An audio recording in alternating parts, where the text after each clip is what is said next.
Hello, everybody. My name is Beth Bador, and I call myself the Kidney Goddess. And I appreciate all of you following me that I had planned it at 7 o'clock, and I chose to move it up for 5:30 Eastern Standard Time. And if you missed the support group, no worries. You can go back and listen to the replay. If you go to Beth's Kidney Support Group on Facebook, you'll find the link there. So I'm so glad to have you here. And today I wanted to talk about traveling when you are on dialysis, whether you are on peritoneal dialysis and you have to get all that equipment to go with you, or you're on hemodialysis and you need to find a clinic while you're on vacation or out of town, whatever the circumstances are. Maybe there's an emergent situation that comes up. Also, I wanted to talk about people who are on oxygen. That's another thing. If you're not only on dialysis, but you have oxygen, that puts another sticky situation into the mix because you also have to plan to get oxygen to go with you and to have enough oxygen wherever you're going. So the first thing that you need to do is to go to your clinic and talk to the nurse and the social worker and let them know what your plan is. They generally like at least 1 month ahead of time for planning, especially if you have to go to a different clinic and that clinic is not in town, is not in your state. And if you need equipment sent to you so you could do the peritoneal wherever you're going, remember that's an awful lot of equipment. And you either need to have that shipped to where you're going or be able to take that amount with you. Now, I have traveled on PD before, so I have that experience. It was outside of where I'm living. It was down to visit people along the way, going down to Florida to visit my son, who's in the Navy, Hunter. And he had just gotten out of basic training and he was stationed in Pensacola. So I had to travel down from Charlotte, North Carolina area, all the way down, one stop on the way down, one stop back. So, I'd make that 2 stops. I forgot about my cousin down in, what was it, Tampa or something? It was crazy further down south than I ever thought it would be. It was like 8 more hours down in Florida. However, that's not the point. The point is I had to bring all that equipment with me when I did PD. And that's a lot. Talking all those bags in your machine, you got to get it in your car, those kind of things. So that was my experience, and it was an okay experience. I have not had to travel outside of the state. However, I have had to go to other facilities in regards to making a move. When I moved, I had to go to a different clinic. And when there was an emergency at our clinic, I think the clinic flooded or something like that, I had to go to a different center. And of course, the social worker helped me with those things. And it did take me at least a month to get to my new clinic when I had moved from one place in Concord, North Carolina to a new home down the road. So if you have received dialysis and you need to get treatment away from home, like I said, you have to plan and you have to think about your safety and backup things, because what if your equipment doesn't get there? What if you have problems once you get to the new clinic? How are you going to navigate those things, right? You have to be on top of things in order to be able to do that and not panic. The best thing to do is to breathe, know there are people to support you, and don't panic. So you want to make sure that your health is stable. Even if you have a transplant, you need to think about, if I'm going out of town, if I'm going out of the state, what does my insurance cover? Do I have my medicines? Am I healthy? If I have an emergent situation, who can I call? Where is an emergency room I can go to? Is there another doctor that will accept me if I need to go there when I'm in a different city? So just because you have a transplant doesn't mean that it may be the easiest thing. You still have to plan, just like you have any chronic disease. Or maybe you break your ankle when you're in Costa Rica doing a zip line. You still have to plan ahead of time. Will my insurance cover things? Can I get back to the States? Those kind of things. And yes, there are cruises that you can go on now that have dialysis machines that can treat you. However, insurance generally doesn't cover that. So you have the cost of the cruise, which is generally more because you need medical care while you're there. You need a doctor that can tend to you, nurses that can tend to you, and then all the equipment that has to go on the cruise, right? And then paying for everything that insurance won't. So it's a pretty hefty price, and it can be done. Yes, you can go on a cruise. So think about how you should plan to do hemodialysis when you begin a trip. There's so many staff members that have experienced helping and arranging treatments for dialysis patients. So utilize those things. Talk to your social worker, your primary nurse, and let your doctor know too that you're going to be gone a certain amount of time, that weekend, a week, whatever the case may be. It's important to plan. They say at least 6 to 8 weeks on some of the sites that I went to. I went to dialysis with Fresenius and with DaVita, and I think like the National Kidney Foundation was some of the resources that I used. So you want to make sure that you have all those things in place. If you wait for the last minute, they may not be able to get you a clinic that can accept you, especially right now. They're running into a lot of different situations because they don't have the staff that they need to provide extra care, or sometimes even the care that they have at the facility. At my facility at Cannon in Kannapolis in North Carolina, they even have to have people come in that are not necessarily at our clinic to help fill in at our clinic. Right now, I think they're still looking for another nurse that can do the work at a dialysis center, a hemodialysis center. So they're always looking to fill in right now. And that's just how it is in healthcare right now. So you want to be comfortable before you go on that trip. Again, how to find that center. So, you can go ahead and research it yourself, and you can say, let's say you're going to visit your daughter and they're in Florida, in Palm Beach, something like that. You can go and look. If you're a dialysis patient at a DaVita clinic, you can go and look yourself, and you can try to find out that information. However, I think most of the time they prefer that you go through the social worker. And some facilities, I believe, may not even speak to you until you go through your facility. They don't want to talk to you personally. They want you to know that you're serious and you're going to follow through, and you're going to have the orders that you need medically to take care of you as well as possible. So you want to think about that. And then you want to follow up, what are the resources about that clinic that you're going to? Is it a good clinic? Is it safe? Is it clean? Those kind of things. So again, if you are going on this vacation and you have peritoneal dialysis, the main thing is, will I have my equipment? Will I have my medicine? Will I have all the supplies that I need? Can I bring it with me, or do I have to get it shipped to a place? Now, if you have to get it shipped to a place, that's a whole other ball of wax than if you can bring it with you, like if you're going in the car, right? So again, you're going to have to talk to your support team and your social worker, and they can help you out with getting your supplies to your new location.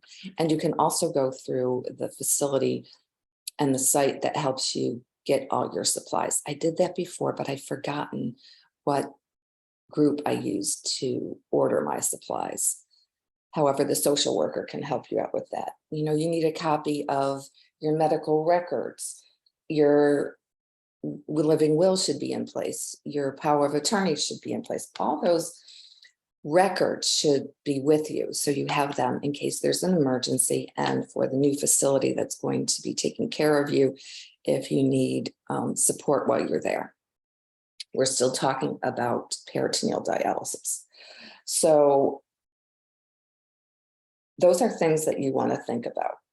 Now, if you are on oxygen, it's the same thing. Even if you're doing it at home, how are you going to get the oxygen to where you're going to go? That may be a different supplier than where you get your supplies for dialysis. So you want to think about that. And again, talk to the social worker, and you need to know what your liter rate is when you are on oxygen and what you can move that volume up to or down, what is normal for you, and with increased activity, do you need to have more? Now, I'm a physical therapist. I used to work with people on oxygen. They had an order that I would follow. However, again, that's more of a nursing issue than a physical therapy issue. So definitely talk to the nurses and the social worker. So those are the things that you want to think about if you are on peritoneal dialysis.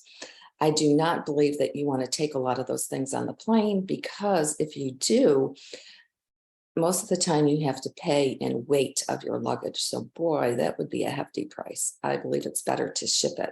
And you're going to have to find out what would be the best way to ship it. FedEx, UPS, maybe the company that supplies you with things just have one certain way. Uh-oh, I dropped it. Okay, now you can hear me again. So let's see. What if you are on a transplant list? I'm getting ahead of myself, but that's what I have here next. What happens if you're on the transplant list and you want to travel?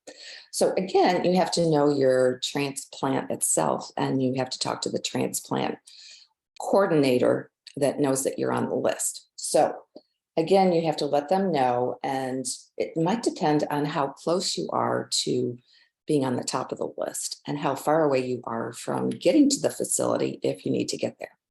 Because let's say it's a live donor and you need to get to the facility within 24, 48 hours, because we know, or I was educated on, the longer that the person's kidney is on a machine, then the function is going to start to go down, and it might take you a little bit longer to revive that kidney. Even though it's a live kidney, it still has to go from one person to another person, right? Let's say it's a deceased donor, same thing. You have to get there within a certain amount of time to make sure that that kidney is going to be at the best percentage as far as function wise that is possible. So you really want to think about, do you want to go overseas to London when you're on that transplant list, and maybe you're second on the transplant list? Maybe you won't be able to get back in time to get that kidney. Do you want to take that risk? It's a risk. You can still go and enjoy your honeymoon or whatnot. However, it's still a risk, right? So you want to think about that.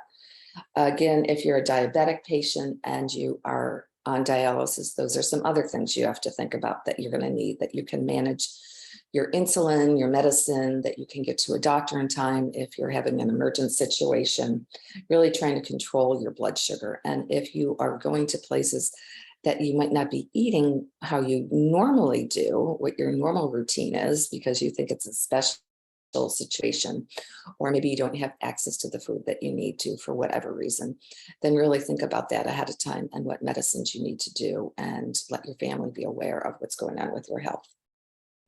Let's talk about insurance. Well, insurance cover your treatment. So it really just depends on what type of insurance you have. Now, Medicare, most of the time across the board, you'll be responsible for 20% out of the 100% if it's 80% that covers hospitalizations, those kind of things. And then it depends on if you have a supplement to help you pay for costs out of pocket that Medicare will not cover. And if you have Part B, that's probably going to cover 20% just for so longer with the hospitalization. So there's a lot of ins and outs with insurance that you better know, especially if you go out of the States. Will insurance cover it, or do you have to get health insurance to cover you when you're out of the United States? If you're listening to this workshop podcast from my support group out of the country, that may be a different circumstance for you. Again, you can talk to your social worker, but it's best to contact your insurance if it's private, and Medicare if it is Medicare, or Medicare with supplements. So we didn't talk as much about, let's see, traveling with oxygen was one thing that I didn't talk much about. You also want to think not about just before your trip and needing the oxygen. You want to think about where you're going, and maybe the altitude is higher up than where you live, because that can make a difference with your oxygen, right? So if you live in a very flat land that is not high in elevation, and then you go to Mount Olympia out in Washington State, that's going to be a big difference. It's going to be harder to breathe the higher up that you go. So you want to think about that. Regulations on airplanes. Now, I used to know more about that. I worked in cardiac and pulmonary rehab up in New York, and I did exercise with the cardiac and pulmonary patients. They also did education for their clients. And they talked a lot about traveling with oxygen on airplanes. So I believe that was like 25 years ago. So a lot has changed. So again, you want to contact your airlines and learn about what the regulations are with the supplies that you're bringing, and also get letter of necessity from your healthcare provider during your stay. You should do a pre-exam with your doctor if you're using oxygen. And I would suggest that even if you're on peritoneal or on hemodialysis, that you go to the doctor to get a checkup, make sure everything is in order before you go, because you don't want to have a situation where you are on vacation and something comes up because you didn't go to see the doctor, and maybe your blood pressure was getting a little bit higher. You needed to get that regulated. I would get that taken care of before you go, just to be on the safe side. And you always want a little bit of extra medicine in case, like, I've heard a lot of people right now when they're traveling with, they have different airlines, that sometimes they're getting rerouted and stuck at a place a couple of hours more, maybe a couple of days more. So are you going to have enough medicine and supplies while you're waiting to be able to get home? Or maybe you have to make different stops before you get home. So maybe they're going to route you, like maybe you're going from Washington State, and you're trying to get to Concord, North Carolina, and it's a direct flight. However, that has been canceled, and now you have to go down to Dallas to be able to get home. It might take you 2 days. So you got to plan for that kind of stuff. You just can't assume everything is going to go smoothly. And because we're kidney patients, and I am too, you need to realize that you have extra accommodations that need to be met if you run into an emergent situation, right? It's always better to plan. So we didn't talk as much about hemodialysis. So when you are on hemodialysis and you are traveling, just like peritoneal dialysis, it's things that you need to take into consideration. We talked a little bit about finding a center and talking with usually it's a social worker that helps you out with those kind of things, and research. Yes, I did talk about that. So if you have any other questions or anything that you would like to talk about traveling, you are more than welcome to get in touch with me here on Facebook under Beth's Support Group for kidney patients. You can also email me at Beth@The Creative Life by Design, and my business cell phone is 704-218-9885. And I'd be loving to talk to you, giving you some answers, hopefully, and redirecting you to where you can find some answers. And I have been blessed. I have traveled the world over my 58 years. I have traveled to almost all of the continents and quite a bit in the United States itself. Now, I have not traveled while I've been on hemodialysis that much. In peritoneal, however, I did travel for many, many different reasons. Even one time I went to Greece when I was a physical therapist to learn about their healthcare in Greece with nurses and occupational therapists. Was very interesting to see how different it was culturally over in